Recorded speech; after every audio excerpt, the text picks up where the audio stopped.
students.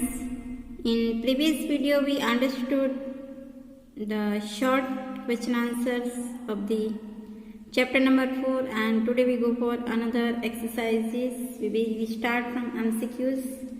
Number 1, भैया studied for hours together because भैया जो है वो पूरा दिन पढ़ाई करते थे, आवर्स यानी घंटों तक वो पढ़ाई करते थे. Why? Because answer, he wanted his foundation in education to be strong.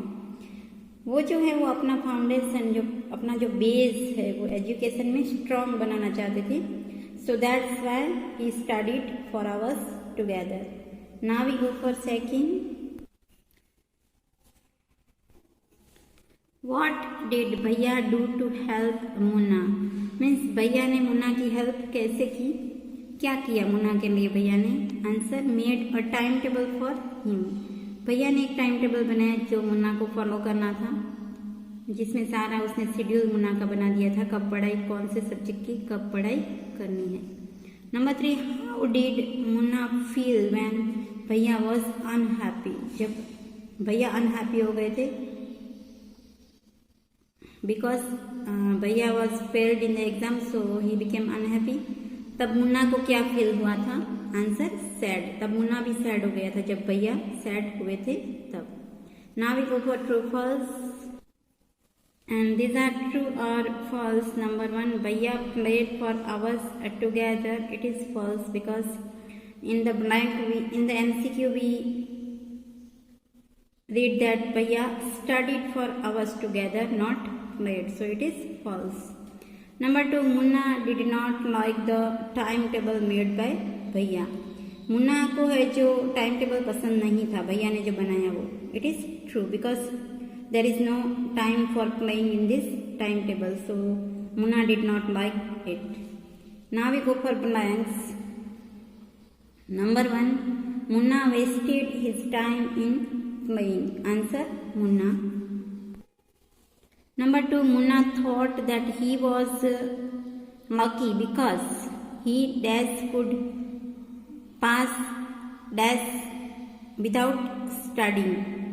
Munna thought that he was lucky. यानी मुन्ना जो है वो अपने आप को लकी मानता था क्योंकि he could pass यानी वो इजीली यानी आराम से वो पास कर सकता था एग्ज़ाम विदाउट स्टडिंग, यानी एग्ज़ाम में वो आराम से स्टडी किए बिना भी पास हो जाता था. सो अपने आप को वो लकी समझता था. Here the answer is easily यानी आराम से. Now we go for next. And number 3 is भैया said that their parents would always have the right to explain to them and correct them. भैया साइड दैट, भैया ने क्या बताया कि उनके जो पेरेंट्स हैं उनको ऑलवेज राइट है, हक है उनको टू एक्सप्लेन टू देम, यानी अपने बच्चों को के सामने कोई भी चीज़ है उसको एक्सप्लेन करने का, और अगर वो बच्चे रॉन्ग है तो उनको करेक्ट करने का उनके पास राइट है. So answer is parents. Now we go for next. Who said this to whom, यानी कौन स्टोरी में ये जो सेंटेंसेस दिए गए हैं वो कौन बताता है और किसको बताता है. Number 1, I am drawing. I am drawing जब भैया ने उसको पूछा था मुन्ना को, भैया ने क्वेश्चन किया मुन्ना को कि व्हाट आर यू डूइंग, तब मुन्ना आंसर देता है, Munna said to Bhaiya that I am drawing. So this is answer. Now we go for second. You know studying English is no child's play. Bhaiya said to Munna, ये जो बात है वो भैया बताते हैं मुन्ना को. Now we go for next. Number 3 is you are my responsibility. Who said this? Bhaiya said to Munna that you are my responsibility, यानी तू जो है वो मेरी जिम्मेदारी है. Now we go for next is frame the sentences using given words. कोई भी वर्ड्स यहाँ पे आपको दिए गए तो उसके ऊपर से आपको सेंटेंस बनाने हैं. Number 1, schedule. Schedule means time table. I follow my schedule strictly, यानी मैं अपना जो शेड्यूल, अपना जो टाइम टेबल है बनाया है वो मैं उसको स्ट्रिक्टली फॉलो करता हूँ. Now we go for second and the second is essay. Essay means composition. Write an essay on given topic. So this is sentence that आपको कोई भी गिवन टॉपिक दिया गया है तो उसके ऊपर आपको ऐसे लिखना है. So this is sentence. You can make your own sentences about this words. Now we go for another exercise that match word with its meaning, यानी वर्ड को उसका जो मीनिंग है ना उसके साथ मैच करना है. First of all we have to read all the words of A and B.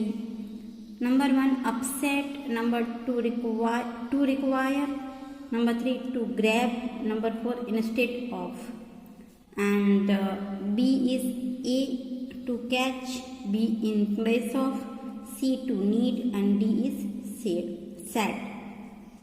And now we match 1 with D. 1 means upset. Upset का meaning होता है sad. So we match 1 with D. Here are the answers. And 2 is to require. Require means जरूरत होना. And the answer is C to need. Need यानी जरूरी. Number 3 is to grab. Grab यानी to catch. 3 with A. And number 4 with B. Instead of यानी in place of यानी उसके बदले. So these are the meaning words that we match with the word. And now we go for next. And here are the long question answer that answer in 3 to 4 sentences. Number 1, how do you think Munna felt when his brother was so strict with him? This is the first question that how do you think, यानी आप क्या सोचते हो कि मुन्ना जो है वो जब उसके भैया जब स्ट्रिक्ट होते थे उसके साथ तो वो कैसा फील करता था. Why was भैया so strict with him? यानी भैया जो है वो उसके साथ क्यों इतने रूड, इतने स्ट्रिक्ट क्यों होते थे. Answer, I think Munna felt disappointed when भैया was so strict with him. जब भैया मुन्ना के साथ एकदम स्ट्रिक्ट होते थे ना, स्कोल्ड करते थे, डांटते थे, तब मुन्ना जो है वो वेरी डिसअपॉइंट हो जाता था, वो रोने भी लगता था. तो this is the answer of first question that Munna felt disappointed. Disappointed means हताश, sad हो जाता है when भैया was so strict with him. Now we go for the second question's answer. भैया was so strict with him because Munna was playful by nature and always wanted to play games. भैया उसके साथ strict क्यों थे? क्योंकि मुन्ना कैसा था, playful by nature, यानी उसका नेचर ही ऐसा था, उसको खेलना मस्ती करना अच्छा लगता था और वो हमेशा गेम्स खेलना ही चाहता था. मुन्ना वॉज भैयाज responsibility and he wanted Munna to work hard and be successful in life. Munna was भैया क्यों उसके साथ स्ट्रिक्ट हो गए थे, क्योंकि उसको भैया को मुन्ना की चिंता थी.